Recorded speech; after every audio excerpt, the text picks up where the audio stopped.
Assalamualaikum warahmatullahi wabarakatuh. Selamat datang di channel Tausiah Ustadz, tempat kita berbagi inspirasi dan ilmu.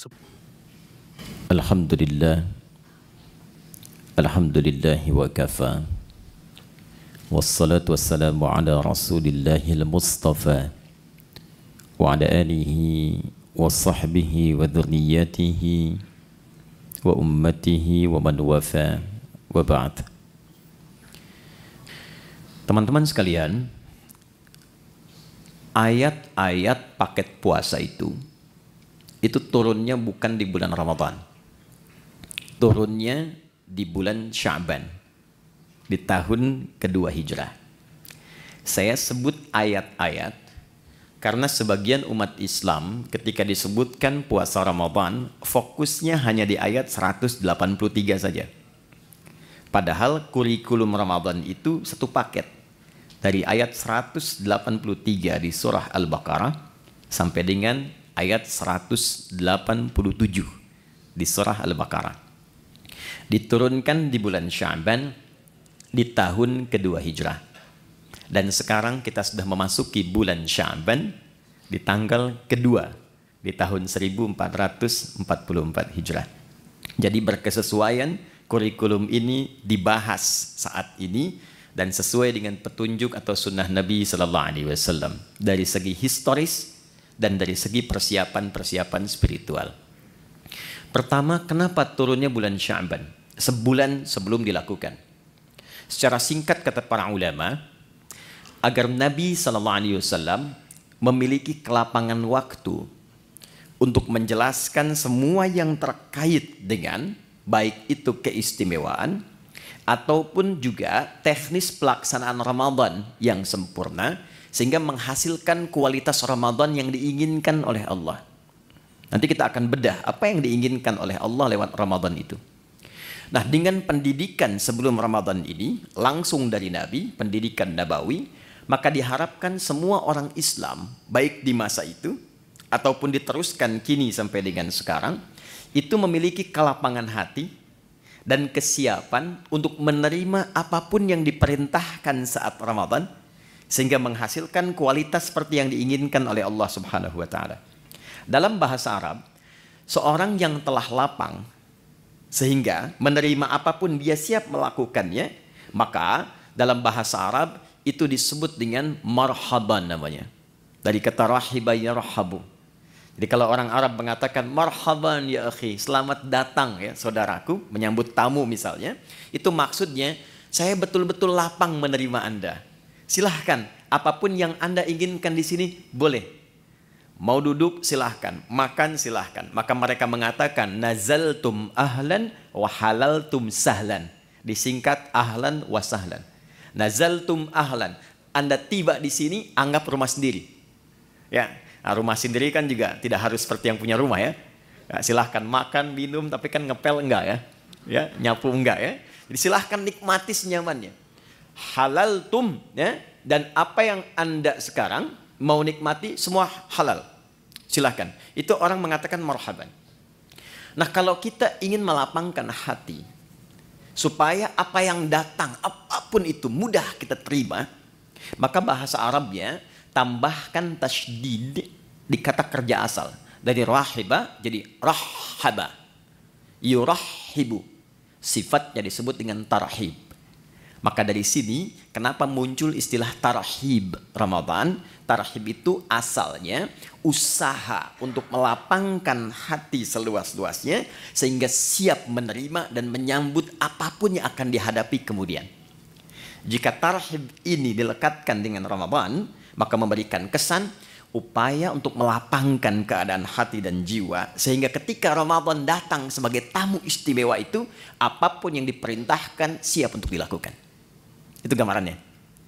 Nah, sekarang apa materi tarhib Nabi Sallallahu Alaihi Wasallam yang pernah beliau sampaikan kepada sahabatnya yang menjadi kurikulum untuk diwariskan sehingga dengan warisan ini setidaknya mendekati kualitas para sahabat-sahabat ataupun tabi'in di era itu yang bisa kita capai di masa-masa yang berbeda.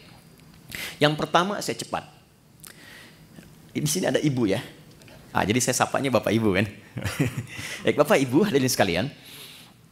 Yang pertama, penting diketahui bahwa goal dari Ramadan itu ada 3.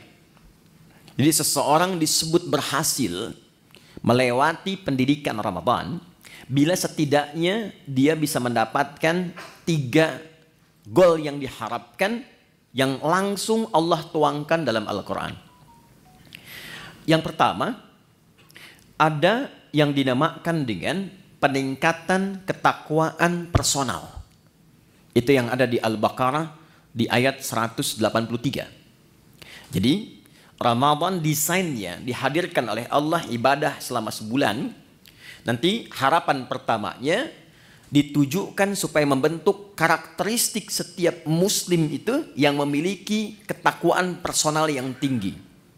Dalilnya Quran surah kedua ayat 183. Ya ayyuhalladzina amanu kutiba alaikumussyam kama kutiba alal ladzina min qablikum la'allakum tattaqun. Nah, ketika menunjuk tattaqun itu menggunakan kata kerja kedua. Nanti saya bedah. Ya. Jadi supaya kalian kan ke kita. Jadi Allah mengkhitab kita secara personal. Aku siapkan puasa ini ya, dan dipanggilnya nanti untuk semua tanpa kecuali. Nanti saya detilkan. Tujuan dasar pokoknya supaya membentuk karakteristik ketakwaan personal bagi setiap individu muslim. 1. 2, saya cepat. Ramadan juga disiapkan oleh Allah untuk membentuk ketakwaan sosial. Jadi bukan sekedar secara pribadinya menjadi lebih baik, tapi ternyata kebaikan personal ini baru punya nilai optimal dalam pandangan Quran jika auranya sudah mampu ditebarkan ke lingkungannya. Karena itu puasa nggak biasa nanti desainnya. Ya, nanti akan melatih kita saat yang bersamaan untuk berinteraksi secara sosial dan mengoptimalkan semua karakter sosial kita. Sehingga goalnya akan terlihat bukan hanya dengan Allah yang punya hubungan baik. Jadi kalau dengan Allahnya baik, dengan manusianya tidak baik, belum sempurna Ramadannya. Dan yang ketiga, membentuk karakteristik manusia yang bersyukur kepada Allah Subhanahu wa taala. Ketakwaan personal, ketakwaan sosialnya ada di ayat 187 dan karakter syukurnya ada di ayat 185. Itu saja akan kita bedah di kesempatan kali ini. Saya akan coba optimalkan di 45 menit ke depan. 15 menitnya kalau ada sekiranya yang Anda ingin sampaikan atau kita diskusikan, kita bisa optimalkan di sisa waktu itu. Saya bisa menulis ya. Baik, kita mulai sebentar. Bismillahirrahmanirrahim. Pelan-pelan. Jadi yang pertama, kita mulai dari segi ketakwaan personal. Ya. Takwa secara personal. Dalilnya Quran surah kedua ayat 183. Pelan-pelan. Ya ayyuhalladzina amanu kutiba alaikumus syiyam kama kutiba alal ladzina min qablikum la'allakum tattaqun. Apa yang dimaksud dengan ketakwaan personal? Ini dulu. Bapak Ibu, teman-teman sekalian, bila terdapat kata takwa di dalam Al-Qur'an, itu setidaknya disebutkan derivasinya sebanyak 240 kali. Nah, desainnya terbagi pada 3 bagian. Nanti ada yang membimbing bagian jasmani kita. Ada yang kedua membimbing akal atau intelektualitas kita. Dan yang ketiga ada membimbing rohani kita, jiwa spiritual kita. Nah, hal yang terkait dengan bimbingan rohani ini yang membawakan atau memberikan bekal kepada kita untuk pulang kepada Allah saat meninggalkan dunia, itu yang diistilahkan oleh ulama dengan ketakwaan personal. Jadi babnya khusus, kalau mau dirincikan secara singkatnya adalah bab tentang aspek ritual. Bahasa lainnya ibadah. Nah, sekarang dasar berpikirnya bagaimana? Kita itu kan tinggal, bukan hanya di dunia kan? Baik ya? Setelah dunia kita meninggal, makanya disebut meninggal dunia. Ya, perginya kemana? Baik, berbahagianya di dalam Islam, bersyukurnya sebagai muslim, konsep kehidupan yang dijelaskan tuh jelas sekali. Gak ada ambigunya. Ya, Anda bisa komparasikan untuk menambah wawasan kita misalnya. Di Islam itu dari bangun tidur sampai tidur dijelaskan. Dari bimbingannya, doanya, caranya. Meninggal dunia sampai ke bab kematian dijelaskan. Mau wafat tuh silahkan, cara yang tenang seperti ini. Setelah meninggal diinfokan, Anda kalau meninggal dunia tempat transitnya, makanya disebut barzah. Barzah tuh waiting room, tempat pemisah. Namanya kubur, ada ayatnya, ada hadisnya, ada detailnya. Setelah itu kemana? Dari dunia ke akhirat. Tempatnya cuma dua, imma di surga atau neraka. Ini tempat menunggunya disebut barzah, alam pemisah. Alamnya disebut barzah, tempatnya disebut dengan kubur. Jelas semua. Ayat, hadis, dalil, lengkap.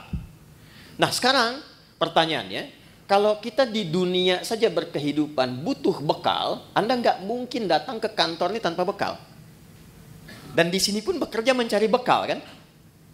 Dan kita kadang-kadang tugas, apalagi di EP kan, tugas misalnya, keluar, eksplorasi. Di setiap tempat kan punya aturannya sendiri ya.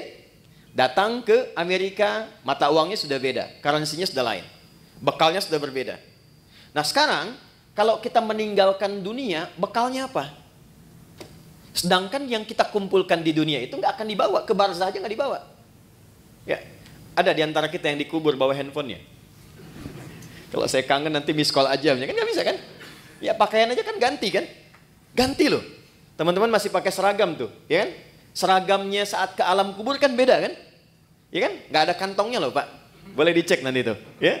Kainnya cuma 2, perempuan tambah 1 kerudungan, ya kan?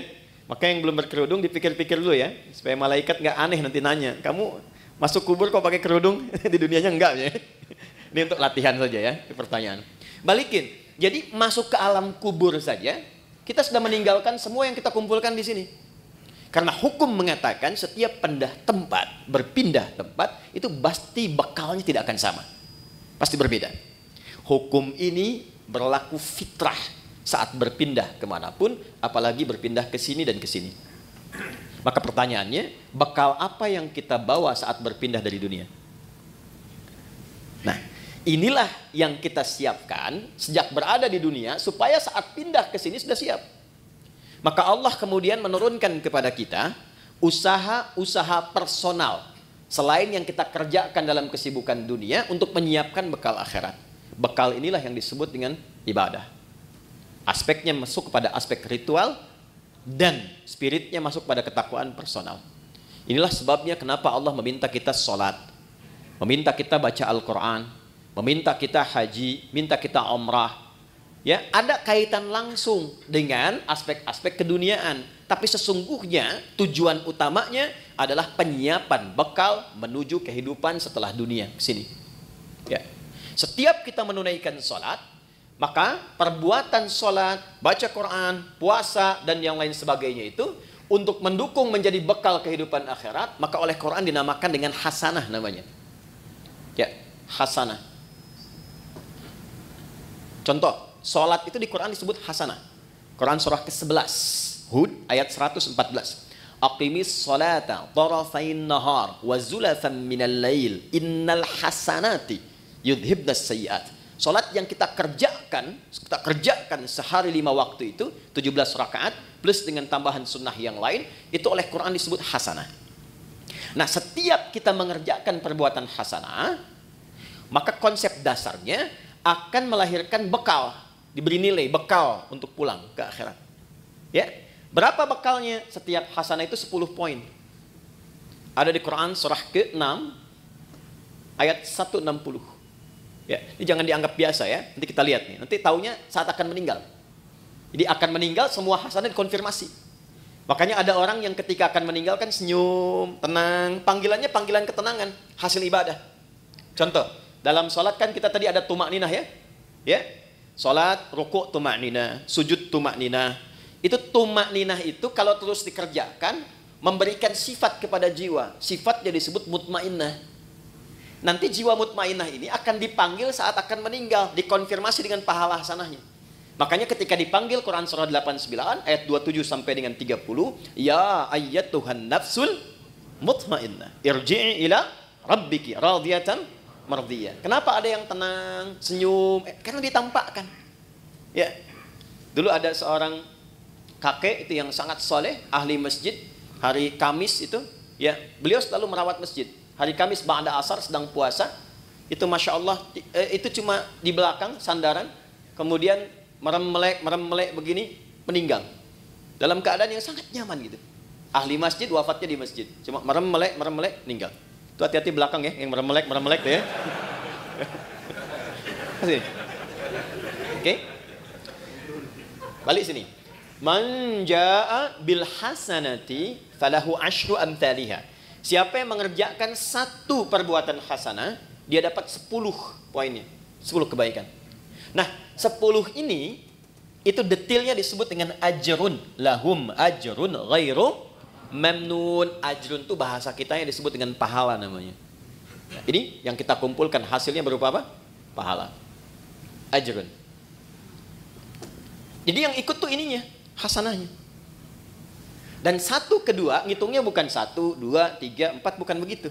Cara menghitungnya contoh di hadis Muslim, Anda baru masuk ke sini nih, tempat ibadah, mau sholat misalnya, itu baru datang sudah mendapatkan 25. Jarak 1 ke 2-nya 500 tahun. 2 ke 3-nya 500 tahun. Demikian seterusnya. Baca Quran setiap hurufnya itu 10 kebaikan. Ya. Nah, problemnya apa? Apa kaitan dengan pembahasan kita? Maaf sekali dengan bahasa ini. Setiap kita itu kan meyakini bahwa kita akan pulang. Akan meninggal. Ya kan? Gak ada satu pun, apalagi kita yang beriman, yang tidak meyakini bahwa satu saat kita akan meninggal. Ini kan sementara. Anda sesibuk apapun berada di sini, pasti hakul yakin bila tiba waktunya pasti pulang kan? Pasti meninggal kan? Tapi pertanyaannya, di antara sekian orang yang yakin akan meninggal ini, sudahkah dia menyiapkan bekal yang cukup untuk pulangnya? Coba perhatikan. Untuk yang sementara saja, yang kita tinggali saat ini, betapa luar biasa seriusnya. Kerjanya berangkat gelap, melewati banyak kemacetan, pulangnya gelap lagi. Ya kan? Serius kita kerjakan, tata kelolanya, aturannya dan sebagainya. Untuk mengumpulkan apa? Untuk mengumpulkan kenyamanan-kenyamanan dunia yang sifatnya sementara. Bila tiba waktunya, rumah yang sudah dikumpulkan jadi mewah itu, kendaraan yang luar biasa, pakaian yang bagus-bagus, pada akhirnya ketika pulang, kan nggak bisa dibawa ke sini pun. Mau pindahan rumah cuma 2 kali 1. Sementara yang ada sekarang sudah dikumpulkan begitu besar. Karena memang bekalnya berbeda. Jadi konsep Quran itu, ingat, konsepnya itu sangat luar biasa. Hei, kamu mesti sukses dunia, akhirat pun bahagia juga. Makanya hasanah itu oleh Allah dibagi 2. Ada konsepsi dunia, ada akhirat. Ya, Quran surah kedua Al-Baqarah ayat 201. Wa minhum may yaqulu rabbana atina fid dunya hasanah wa fil akhirati hasanah. Jadi keseimbangan dalam Islam itu Allah nggak menginginkan kejar akhirat, dunia lupakan, tidak. Karena mencari akhirat itu tempatnya di dunia. Tapi jangan sampai juga terjadi, maaf, dunianya luar biasa, akhiratnya nestapa. Nanti kita akan temukan pengaruh-pengaruh ibadah ini, ada yang terkait dengan dunia, tapi pokoknya adalah akhirat. Ini gambaran pertama. Nah, kenapa puasa? Kenapa puasa? Karena dari sekian kita beraktivitas, sekian lama diberikan waktu berkehidupan, kadang-kadang kebanyakan manusia lupa dengan tujuan berkehidupannya sehingga tidak siap untuk pulang. Contoh, kemarin di Pondok Indah saya sama-sama menghitung. Ini rata-rata usia berapa ya? Kita ambil 40 lah ya.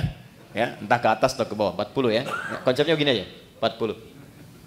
Ya, 40 tahun itu kalau kita potong sedikit untuk tidurnya kira-kira berapa tahun? Akumulasi setengahnya lah ya. Dari mulai berkehidupan, tidur siang, tidur malam, kurangi 20 tahun. Jadi yang digunakan aktivitas 20 tahun. Oke. Dari 20 tahun ini yang dipakai ibadah berapa tahun? Kurangi kerja, makan, macam-macam. Ambil setengahnya ya. Jangan terlalu pesimis lah. Ambil 10 lah. Nah, ini yang dipakai sholatnya, ibadahnya, macam-macam. Dari yang 10 tahun ini, yang ibadah, yang ikhlas berapa tahun? Kan konsep diterimanya kalau ikhlas kan? Wa ma umiru illa liya'budullaha mukhlishina lahuddin. Ambil 5 tahun lah ya. Jadi usia 40 tahun itu amalan potensial yang dibawa untuk pulang 5 tahun. Potensial.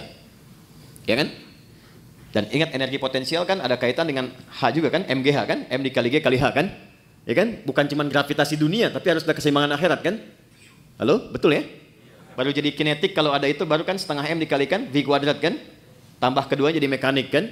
Baik, kita balik ke sini. Dari 5 tahun yang ikhlas nih, maksiatnya berapa tahun? Udah kebayang ya sekarang ya? Dan harapannya kan ke sini surga Firdaus kan? Bersama Nabi kan? Bekalnya mana? Itulah yang menjadikan sifat Rahman dan Rahimnya Allah diaktualisasikan kepada kita dalam wujud Ramadan itu. Allah menginginkan sekalipun waktunya terbatas, tapi dengan kasih dan sayangnya diinginkan oleh Allah setiap hambanya yang beriman itu punya peluang yang tinggi untuk mendapatkan rahmat Allah di akhirat berupa surga. Maka didatangkanlah setiap tahun 12 bulan itu dari sekian kesibukan 30 hari khusus untuk meningkatkan ketakwaan personal ini, sehingga meningkatkan peluang-peluang untuk mendapatkan rahmat di akhirat. Kenapa wujudnya puasa? Karena puasa adalah desain satu-satunya yang menjadikan setiap manusia mudah meningkatkan amal soleh. Satu, Anda kalau tidak sedang puasa, jangankan sholat sunnah, maaf, sholat fardu pun kadang terlambat. Dan kesannya biasa. Nanti lihat saat puasa, jangankan sholat fardu, ketinggalan sunnah, gelisah. Lihat awal pertama Ramadan nanti, ya, para ibu bahkan sudah maaf sekali, ya, sudah mulai memesan tempat, membuk tempat-tempat saf pertama dengan sajadah itu. Dan itu bukan ngejar sholat fardu, ngejar tarawih. Dan tarawih sunnah kan, ya kan? Anda keluar dari sini, ada yang minta, belum tentu diberi. Tapi saat puasa, yang tak kelihatan mata itu ditanya, berapa fakirnya, berapa miskinnya, berapa yatimnya, dikumpulkan. Jadi puasa itu dahsyatnya, apalagi Ramadan, bisa membuat seseorang itu mengakumulasikan semua potensi ibadah yang bisa dilakukan. Orang yang nggak pernah ke masjid, itu Ramadan bisa saf pertama. Tapi saya tidak katakan setiap yang saf pertama nggak pernah ke masjid ya. Tapi bisa datang itu luar biasa. Ya, Quran yang nggak pernah jarang ngaji itu bisa tadarus. Itulah dahsyatnya Ramadan. Satu. Yang kedua, ketika seseorang sudah mulai mendapati Ramadan, apalagi dia serius dia bekerjakan itu, maka potensi-potensi maksiat yang mengikis kebaikan-kebaikan itu bisa dijaga, bahkan ditekan dan dihilangkan saat Ramadan. Seorang yang pemarah sekalipun itu bisa libur marahnya, Pak. Ada pemarah jam 5:30 dicaci maki, 30 menit lagi buka, jam 6 buka, 5:30 caci maki, dia nggak balas, dia diam aja. Istrinya heran, dia tanya, kok nggak balas, Pak? Tar habis maghrib gitu. Bisa tahan ya, karena konsepnya demikian. Minimal dia takut batal puasanya, dia melatih dirinya dari sejak awal. Korupsi bisa libur tuh ya, sogok menyogok bisa libur, takut batal ya. Itu konsep dasar pertama kenapa dimunculkan puasa, karena panggilannya ketakwaan personal di bagian pertama. Jadi secara singkat begini, di balik kesibukan dunia yang kita kerjakan, sekali-kali Allah minta kita sadar, hei, ingat kamu akan pulang. Kalau memang belum bisa mendapatkan yang optimalkan Ramadan. Karena itulah saya cepat langsung ke ayatnya. Ini kalau waktunya panjang, saya bisa detilkan dari setiap huruf Quran. Contoh, waktunya panjang, cuma kesempatannya. Yuk, masuk ke Al-Baqarah 183. Saya ambil contoh singkat saja. Ya ayyuhalladzina amanu. Saya ambil satu ini saja, itu kalimat. Ya disebutkan 361 kali dalam Al-Quran. Itu menunjuk panggilan. Bisa panggilan dekat, menengah, dan jauh. Nidaul qarib, mutawassit, wal ba'id. Huruf panggilan di gramatikal bahasa Arab itu ada 14. Tapi yang di Quran digunakan hanya ya. Pemanggil dekat, menengah, dan jauh. Ayyuha disebutkan 150 kali dalam Al-Quran. Ayyunya berfungsi menguatkan pesan, haknya mengingatkan. Alladzina disebutkan sebanyak 1080 kali dalam Al-Quran. Panggilan mencakup semua tanpa kecuali. Laki-laki, perempuan, besar, kecil, dan semua status keduniaannya. Perhatikan baik-baik betapa satu huruf ini kesannya luar biasa. Khusus untuk Ramadan. Panggilannya dibuka dengan ya ayyuhalladzina amanu, seakan-akan Allah ingin memberikan pesan yang kuat. Hei semua hambaku, laki-laki, perempuan, besar, kecil, yang merasa beriman. Terlepas dari tingkat keimanan kalian beda-beda. Ada yang imannya kuat sehingga merasa dekat dengan Allah. Konfirmasi iman kuat tuh begini. Kita kalau ingin ukur iman kita kuat atau lemah, ya, nanti ukurannya di Quran surah ke-8. Ayat yang kedua contohnya. Innamal mu'minuna alladzina idza dzukirallahu wajilat qulubuhum. Insan beriman yang sejati itu ukurannya kalau dipanggil disebutkan nama Allah, itu ada getaran di hatinya, mengonfirmasi. Karena itu diperdengarkan nama Allah setiap hari 5 kali, setiap pergantian waktu di telinga kita. Telinga itu bahasa Arabnya udun. Jamaknya disebut adzan. Maka diperdengarkan dalam adzan lafaz Allah, Allahu akbar, Allahu akbar. Nah, teman-teman merasakan nggak waktu ada panggilan itu di hati itu ada getaran kan? Allahu akbar, Allahu akbar, ada getaran kan? Nah, itu konfirmasi iman. Kalau kemudian itu direspon dan sadar saat dipanggil, misal subuh 4.35 dipanggil, Anda masih tidur. Allahu akbar, Allahu akbar, Anda langsung bangun, ya Allah sudah adzan, wudu, siap-siap sholat. Nah, ini menunjukkan iman Anda standar. Masih charter tuh. Standar. Ya, Anda jam kerja jam 7 di sini, masuk jam 7, standar kan? Ya kan? Tapi yang hebat tuh begini, dipanggil 4.35, jam setengah 4 sudah bangun. Ada yang begitu. Ya, itu isyarat misal di Quran surah ke-4 ayat 103. Innas salata kanat 'alal mu'minina kitaban mauquta. Insan beriman itu tahu waktu salat karena tahu dia siap-siap sebelum dipanggil. Itu yang hebat. Nah, maka orang-orang yang standar itu yang menengah jaraknya. Ya, hei yang menengah, yang kalau dipanggil baru datang. Ya, atau yang merasa imannya kuat. Sebelum dipanggil sudah siap-siap. Ada yang lemah, dipanggil 4.35, dia baru bangun 5.34. Itu pun belum ingat sholat. Ya. Tapi dahsyatnya, dalam Ramadan, di hari pertama dipanggil, Allah tidak melihat semua tingkat keimanan itu. Allah panggil semua dengan satu huruf yang sama. Seakan-akan mengatakan begini, aku tidak peduli betapa tingkat iman kalian. Maka di detik ini, aku panggil semua tanpa kecuali. Yang lemah aku kuatkan, yang menengah aku dekatkan, yang dekat pun aku tambahkan kekuatan kembali. Itulah yang menjadikan semua kita, tanpa peduli karakteristik imannya, parameter tingkat rendah dan tingginya. Coba lihat, bukti ayat ini. Di awal Ramadan, semua semangat. Lihat nanti, hari pertama Ramadan. Ya, kita insya Allah tanggal berapa nanti? Tanggal 1 Ramadan, ya, 1 Ramadan. Yang kemungkinan Masehinya nanti saya sampaikan belakangan saja, ya, belakangan saja. Tapi insya Allah sama 1 Ramadan. Pas 1 Ramadan, malam tarawih, itu semua akan kumpul di masjid. Terlihat, nggak peduli apakah dia jarang ke masjid, apakah dia jarang berjamaah, itu bisa kumpul semua.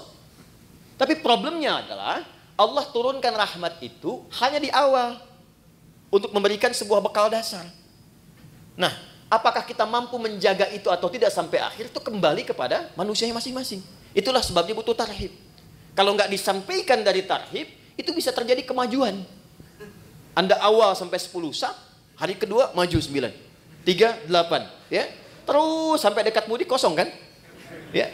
Dan itu selalu diingatkan sebelum Ramadan, tapi kejadian terus gitu. Coba lihat nanti. Ya, karena apa? Motivasinya berbeda. Motivasinya berbeda. Nah, ini poinnya. Jadi di awal Ramadan, ya sudah diingatkan dalam ayat yang pertama turun, Allah berikan perangkat kemudahan bagi setiap personal untuk mendekat kepada Allah. Supaya terjadi peningkatan ketakwaan. Dahsyatnya apa? Ini motivasi pertamanya. 1.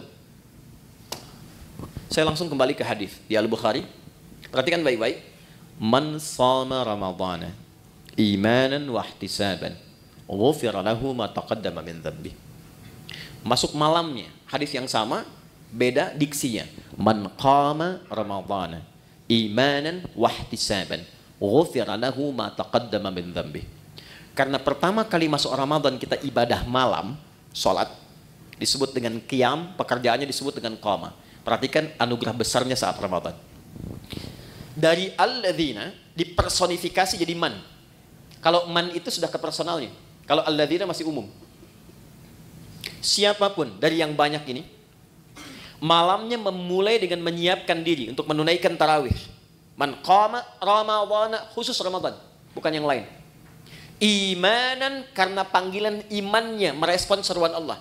Di Allah panggil, ya ayyuhalladzina amanu, Anda datang dengan iman itu. Jadi bukan karena orang lain tarawih Anda ikut. Bukan karena imamnya bagus saya ke situ gitu. Bukan. Karena kesadaran bahwa selama ini saya sibuk, jarang nyari akhirat. Selama ini orang sudah menghafal Quran, saya baca aja belum punya waktu. Selama ini orang tahajud, saya masih kejar kerja lagi. Dapat meninggal, bekal belum siap. Maka ketika diberikan Ramadan, saya sadar ini peluang saya. Maka dia datang dengan imannya.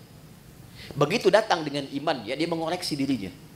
Dia sadar, ya Allah, selama ini saya sibuk, Engkau berikan aku kesempatan sekarang untuk mendekat kepadamu. Lalu dia bacakan kalimat yang Nabi ajarkan kepada Sayyidah Aisyah, Ummul Mukminin.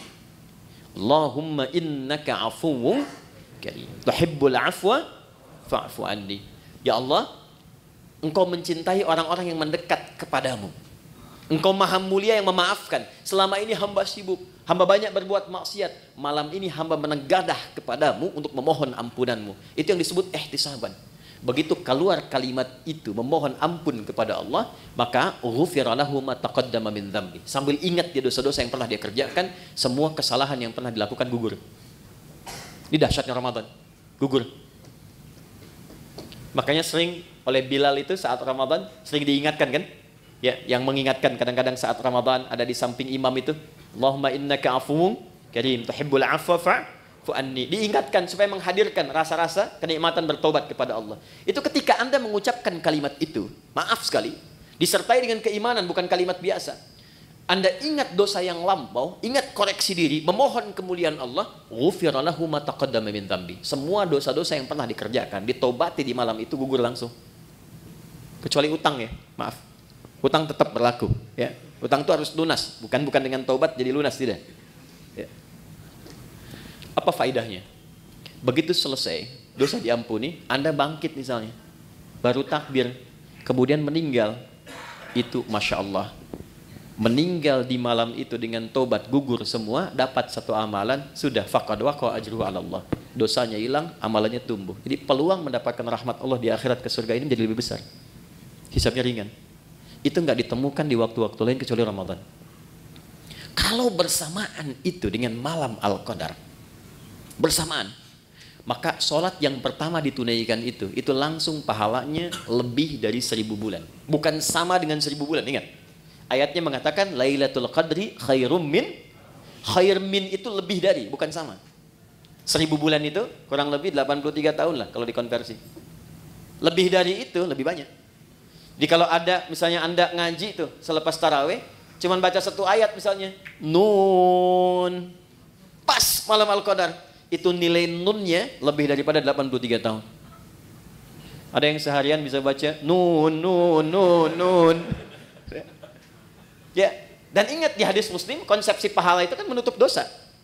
Ya, pahala tutupin dosa, pahala tutupin dosa. Ini sholat nih ya.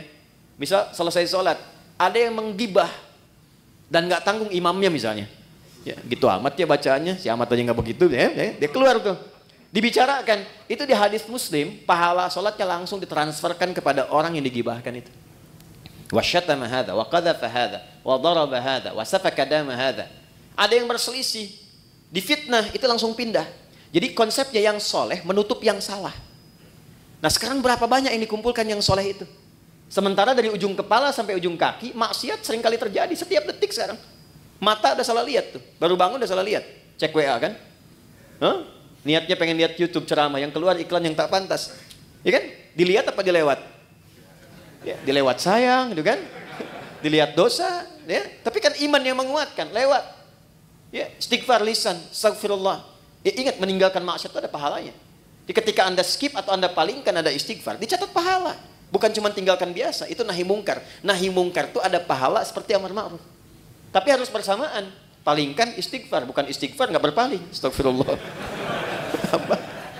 Ya. Apalagi sini, ini nutup nih. Jadi itu nggak ada kecuali Ramadan. Maka tumbuhkan motivasi, maaf sekali dengan bahasa ini, tumbuhkan motivasi bahwa Ramadan itu adalah momentum kita untuk mengejar husnul khatimah. Itu poinnya. Maka di ujung ditutup dengan kalimat kama kutiba 'alal ladzina min qablikum la'allakum tattaqun. Diharapkan dengan meningkatnya ibadah di bulan puasa ini ada kesadaran personal dalam diri kita bahwa kita suatu saat akan pulang dan bekal pulang itu cuma takwa. Cuma takwa. Karena saat kita roh ditanamkan pada jiwa, itu membawa potensi takwa. Jadi begitu roh masuk ke dalam jiwa kita menjadi nafas, diserap ke dalam bahasa Indonesia menjadi nafas, bisa bernafas tanda kehidupan. Nafas itu kalau sudah masuk ada takwanya.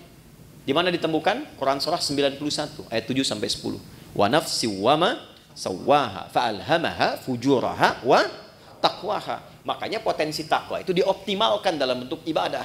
Setiap ibadah itu pasti ada takwanya. Kita sholat barusan. Sholat itu dibuka dengan kata iman dan takwa.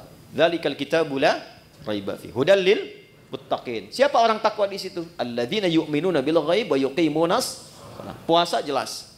Haji, nanti mau haji itu. Itu takwa ujungnya. Al-Baqarah 197. Wa tazawwadu fa inna khairaz zadit takwa. Itu poinnya.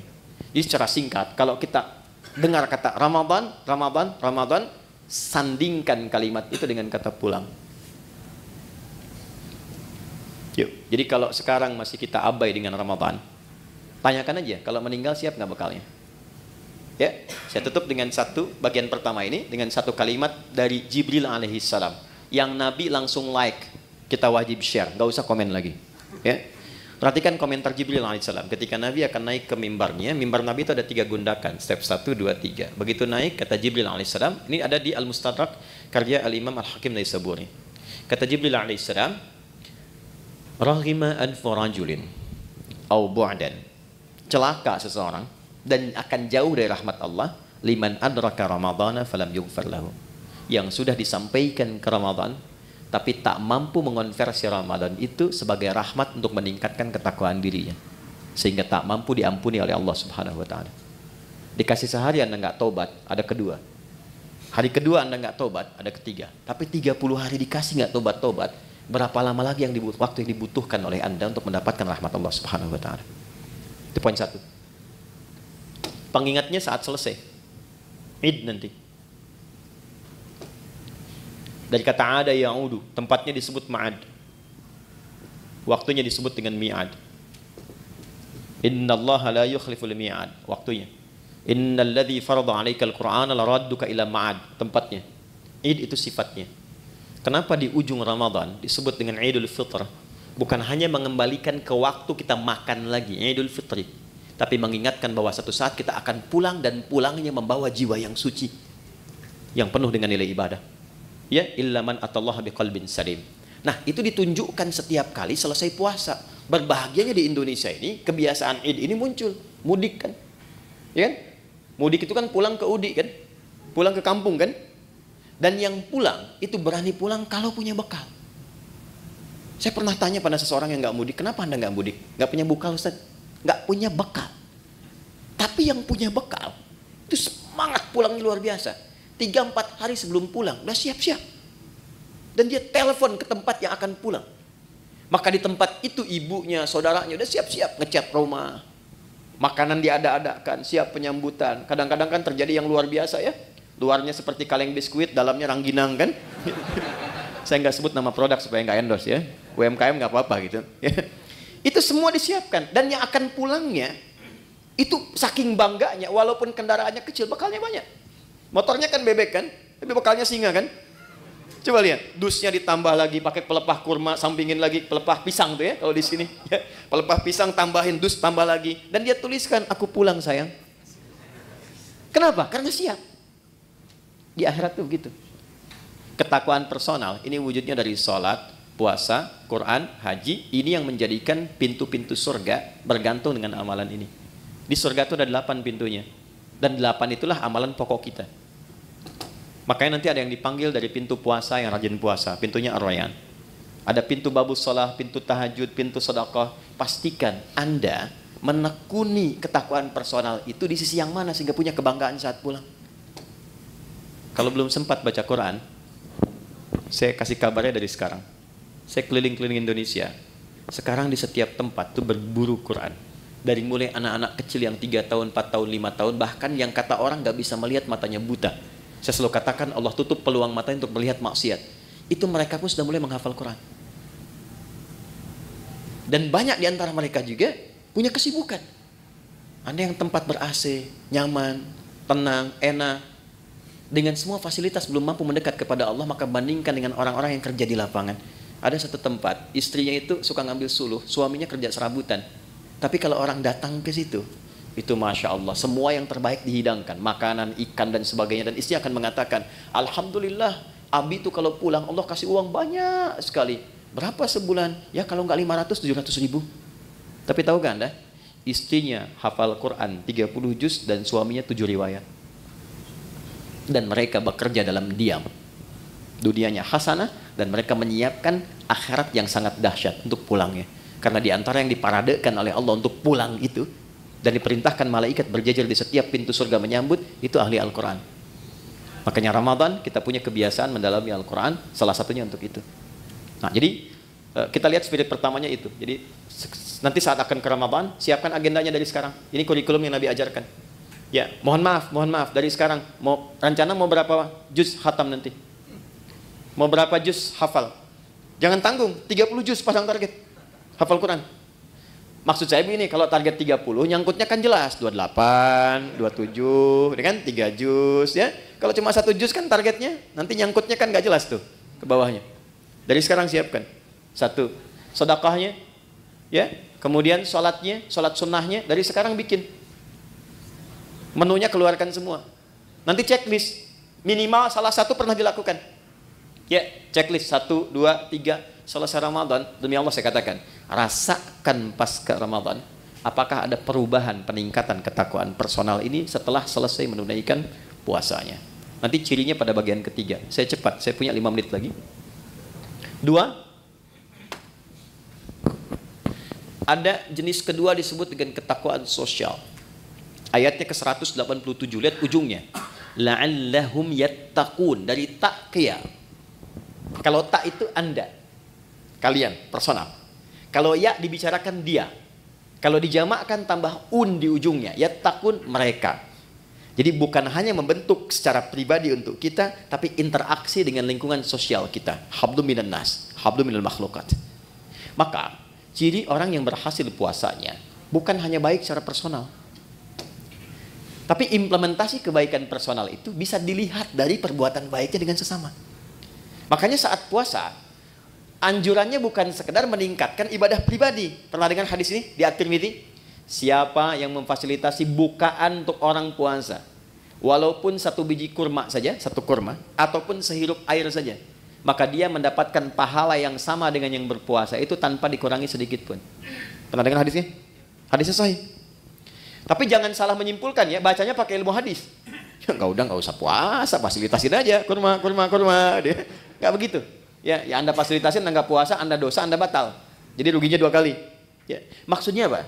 Saking tingginya ibadah sosial itu Nabi menginformasikan dengan tingginya tingkat apresiasi yang Allah berikan. Jadi kalau di Quran itu atau di hadis ada motivasi dengan pahala yang tinggi, ini menunjukkan kualitas amalan itu dahsyat, tinggi. Ya, dan banyak sekali terkait dengan puasa itu amalan-amalan sosial, sedekah, infak, memuliakan yatim, zakat, ini kan sosial semua. Tapi pernah nggak teman-teman kita semua rincikan itu formulasinya kemana? Contoh misalnya, kan ada zakat, ada infak kan? Baik, zakat itu untuk siapa? Infak untuk siapa? Ternyata skema infak itu dia ada 2 tuh, ada infak wajib, ada infak sunnah. Yang wajib itu untuk keluarga, disebut dengan nafkah namanya. Ya, maka kewajiban kita memuliakan istri, memuliakan anak, cari sekolah yang mendekatkan dia dengan Allah, cari pakaian yang menutup aurat supaya Allah senang, ya, gambarannya itu wajib dan ada pahala. Kalau antum kerja sekarang berangkat ke sini, diniatkan untuk nafkah karena menaati perintah Allah, Quran surah 4 ayat 34, ya kan? Itu setiap langkahnya ada pahalanya, teman-teman. Jangan dikira biasa. Dan kalau antum rajin tahajud, itu dibimbing untuk meningkat karirnya. Quran surah 17 ayat 79 sampai 80. Ini agak cepat aja karena kita sedikit lompat-lompat. Saya balikan, itu nafkah pertama. Niatkan sebagai ibadah dan antum pun akan terjaga. Kalau diniatkan ibadah, antum gak akan terjebak korupsi. Malu lah masa ibadah berbuat kotor. Ada orang minum bir misalnya pakai bismillah. Bismillahirrahmanirrahim, berkurang dikit dah dosanya gitu kan? Enggak ada. Ya, orang kalau mau korupsi juga kalau sedang merasa ibadah nggak mungkin dilakukan. Dia akan terjaga. Nah, tapi yang terkait dengan Ramadan ini, saya mau tarik ya. Nih, ke infak sunnah. Saya perhatikan banyak mencarinya keluar dulu. Padahal konsep dasar utamanya adalah ke dalam dulu. Quran surah kedua, Ayat 2:15. Mungkin ini agak baru. Yas'alunaka madza yunfiqun. Mereka bertanya kepada Muhammad SAW, apa yang akan diinfakkan dan kepada siapa? Kata Allah, qul ma anfaqtum min khair. Katakan kalau mereka ingin infak, berikan kualitas yang baik, yang terbaik. Pertama lil walidain, orang tua. Ini dulu. Coba jauh-jauh infak bahkan sampai ke luar negeri dan sebagainya, nggak dilarang. Tapi lihat orang tua sendiri, dari infaki belum? Berapa di antara anak-anak yang mengirimkan bukaan pada orang tuanya? Yang mentransfer untuk persiapan Ramadannya? Itu disindir keras oleh Al-Quran di Quran surah 46 ayat ke-15. Bahkan kata Quran, kalaupun Anda sudah sukses dan menikmati kesuksesan itu, mungkin, maaf ya, ini isyarat Quran ya, kesuksesan itu didapatkan bukan hanya kerja-kerja keras Anda. Saham Anda mungkin 30%. 70%-nya ibu yang sering tahajud minta sama Allah nangis. Ayah yang dengan peluh keringatnya luar biasa. Gak apa-apa ya Allah saya mencangkul anak saya yang penting jadi direktur. Gak apa-apa ya Allah saya tidur di amparan-amparan yang penting anak saya bahagia di kemudian hari. Itu disindir keras. Makanya ketika Anda sukses, doa pertamanya menyertakan orang tua. Rabbi auzi'ni an ashkura ni'mataka allati an'amta 'alayya wa 'ala walidayya. Maka ketika Anda menyiapkan pos infak saat Ramadan nanti, yang paling prioritas pertama orang tua. Ini dulu. Nah ini desain pertama akan memperbaiki hubungan-hubungan sosial yang tingkat pertama dengan orang tua. Mungkin hebat sholatnya, ternyata dengan ibunya bermasalah. Ya, hebat puasanya, sunnah dikerjakan. Dengan ayahnya belum selesai masalahnya. Tuntaskan dulu. Ini skemanya. Wal aqrabin, kerabat terdekat. Nomor 2. Wal yatama, baru naik ke anak yatim. Wal masakin, baru orang miskin. Wabnis sabil, orang-orang yang kesulitan. Setelah itu, baru nanti yang umum. Yang fisabilillah, banyak sekali cabangnya bisa kita kumpulkan. Nah, singkatnya adalah mumpung sekarang kita masih di bulan Sya'ban, dari sekarang disiapkan, nabung dari sekarang. Berapa anggaran infaknya nih untuk skema sosial untuk Ramadan? Setiap hari keluarkan misalnya 1, 2, 3 support A, support B, support C. Karena yakin Ramadan itu dengan sendirinya pasti akan meningkat. Pasti disiapkan oleh Allah. Pandai-pandai melihat berapa yang Allah siapkan untuk kita. Kalau sudah cukup di dalam rumah, Anda dapat gaji misalnya 20 juta. Kebutuhan di rumah 10 juta, tabungan 5 juta untuk ke depan, untuk anak-anak. Berarti 5 juta itu peluang ibadah Anda lewat harta. Optimalkan. Tinggal diatur nanti bagaimana penyalurannya saat Ramadan. Dan yang paling dahsyat, ada nanti skema yang ketiga, yang terakhir, sedekah.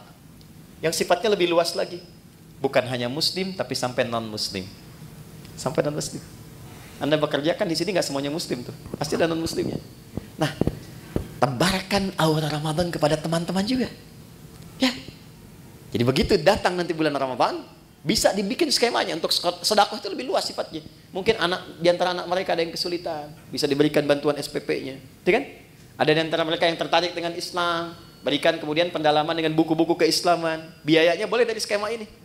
Bahkan nanti bisa dari zakat yang mu'allafati qulubuhum. Ya, Anda mau buka berbagi, makanan kan banyak tuh. Kata Nabi berbagi, sampingnya mungkin tetangga non-muslim, ajak. Anda mau buka bersama barang-barang nih ya, jangan yang muslim saja. Mungkin ada non-muslim tertarik, ajak. Ya, ketika dia bertanya, ya, kok saya boleh ikutan? Sampaikan. Islam atau Quran yang mengajarkan saya untuk berbagi. Ya, nanti hari kedua dia tanya lagi, hari ini Quran ngajarin lagi berbagi kan? Nah, ini poinnya. Yang terakhir, yang ketiga, ya kita akhiri. Jika semua ini sudah bisa kita lakukan, maka semua latihan ini akan merubah kepribadian kita dan membentuk karakteristik yang baru pasca Ramadan. Gambarannya begini, maaf sekali, kalau teman-teman biasa makan, pakai ayam, pakai kerupuk, ayam pakai kerupuk. Ya, ini Ustadz Mubarak waktu pesantren tuh capruk, kecap kerupuk ya. Saya satu pesantren dengan beliau loh. Kecap kerupuk ya. Nah, setelah 30 hari. Hari ke-31, ayamnya dikasih, kerupuknya nggak dikasih. Kira-kira komentar pertama apa? Mana kerupuknya? Karena sudah terbiasa kan? Baik. Ramadan kan kita dilatih. Kebiasaan sholat, biasa baca Quran, biasa berbagi, biasa mendekat, biasa evaluasi. Masa 30 hari melakukan itu nggak merubah karakter? Pasti akan ada perubahan. Ya. Hal pertama yang didapatkan pasca itu, yang pertama ketenangan. Itu dulu. Jadi Allah itu kalau ingin merubah seorang hamba jadi lebih baik, hatinya ditenangkan dulu. Karena tenang ini kunci sejalannya. Hidup tenang, Di rumah tangga kan tenang ya. Samara itu kan sakinah dulu. Sakinah kan tenang ya. Di kaya pun kalau nggak tenang nggak enak. Coba pilih mana? Kaya tapi gelisah atau miskin tapi tenang? Nggak ada pilihan ketiga, jangan maksa. Saya tahu kaya dan tenang ya. Kaya tapi gelisah atau miskin tapi tenang? Jadi Allah itu kalau ingin merubah seorang hamba menjadi lebih baik, itu diberikan ketenangan dulu. Setelah tenang nanti baru diinstal. Dia pengen apa? Apakah ilmu, apakah harta atau kedudukan? Baru diarahkan. Anda kalau sholat, yang didapatkan kan bukan solusi dulu kan? Sebelum tanha anil fahsya'i wal munkar, ketenangan dulu. Makanya kalau orang itu kalau sudah sholat, sholatnya bagus, hatinya lebih tenang. Baca Quran juga begitu. Ya, jika kalau Anda sedang gelisah, ibu-ibu itu jangan bikin status. Gak menyelesaikan persoalan. Ya, ini mendung di sekitaran bikin status. Mendung ya, yang gak menghentikan mendung kok. Ya. Kalau sedang gelisah, ambil wudhu, ngadap kiblat, ambil mushaf, baca Quran. Tenang hati. Walaupun solusi belum datang. Nah, Ramadan pun begitu. Ketika Allah ingin tanamkan hidayah pada seorang hamba, yang diberikan pertama ketenangan, lebih tenang pribadinya. Kedua, lebih nikmat dalam beribadah, lebih berkualitas, merasakan peningkatan kualitas dalam ibadah. Jadi ada kecenderungan ingin nambah, ada mulai rindu dengan tarawih, padahal mau berakhir, ya kan? Maka saat itulah kemudian tanda awal dari Allah bahwa hidayah telah ditanamkan dalam diri kita. Ketika ditanamkan pada diri itu, maka wujud yang terakhir yang Allah inginkan, walitukabbirullaha ala ma hadakum wa la'allakum tashkurun. Membentuk pribadi yang lebih bersyukur. Apa itu syukur? Secara singkat, syukur adalah mampu mengonversi semua nikmat yang Allah berikan pada setiap tempat yang Allah kehendaki. Maaf, lisan ini fungsinya untuk bicara. Tapi Allah menginginkan bukan sekedar bicara, bicara yang baik-baik. Itulah syukur. Syukur dengan mata melihat yang baik-baik. Syukur dengan tangan menulis menggerakkan yang baik-baik. Maka orang yang lulus puasanya, puasa itu akan merubah kepribadian dirinya menjadi lebih baik sebagai syukur kepada Allah Subhanahu wa taala setelah menyelesaikan pelatihan selama 1 bulan itu. Karena dia mendapatkan syukur itu, maka dia coba mengekspresikannya dengan bertakbir. Itulah sebabnya hari pertama di bulan Syawal kita bertakbir, Allahu Akbar, Allahu Akbar, Allahu Akbar. Takbir itu ada 2 jenisnya. Ya, ada takbir perjuangan, ada takbir sebagai syukur. Nanti ada yang menambahkan ulama dengan takbir ibadah seperti dalam sholat. Takbir perjuangan itu saat berjuang, Allahu Akbar, Allahu Akbar, Allahu Akbar. Bung Tomo teriak Allahu Akbar, yang lain Allahu Akbar. Sampai di undang-undang kita nama Allah masuk. Atas berkat rahmat Allah yang Maha Kuasa. Sebagai wujud perjuangan kita. Ada takbir dari syukur. Sebagai wujud Allah telah memberikan hidayah kepada kita. Itu boleh bertakbir. Ya, Anda misalnya puasa. Kalau saya dapat sesuatu, saya pengen puasa. Begitu dapat, diberikan Anda puasa. Anda bertakbir misalnya, Allahu Akbar, itu sunnah. Boleh untuk dilakukan. Nah, jadi secara singkat, lulus puasa, jadilah pribadi yang lebih baik dekat dengan Allah. Bersikap mulia terhadap sesama. Saat yang bersamaan, mampu menata diri dari ujung kepala sampai ujung kaki, menjadi pribadi yang lebih baik. Itulah esensi Ramadan yang Allah perintahkan lewat Rasulullah untuk berlatih selama kita menunaikannya. Adapun detailnya nanti insya Allah kita sudah siapkan. Saya siapkan nanti tayangan full selama Ramadan untuk menurunkan detail dari semua ini. Ini amalannya apa, ini prakteknya apa, evaluasinya apa. Insya Allah nanti teman-teman bisa terhubung dengan Adihidayat Official. Kita siapkan nanti setiap hari, setiap Ramadan ada tuntunan. Dan saya siapkan buku juga yang spesifik untuk itu. Nanti teman-teman bisa akses dan diinfokan setelah selesai. Ya, dicetak kita bisa infokan sehingga Anda punya kurikulum yang bisa Anda pedomani selama Ramadan.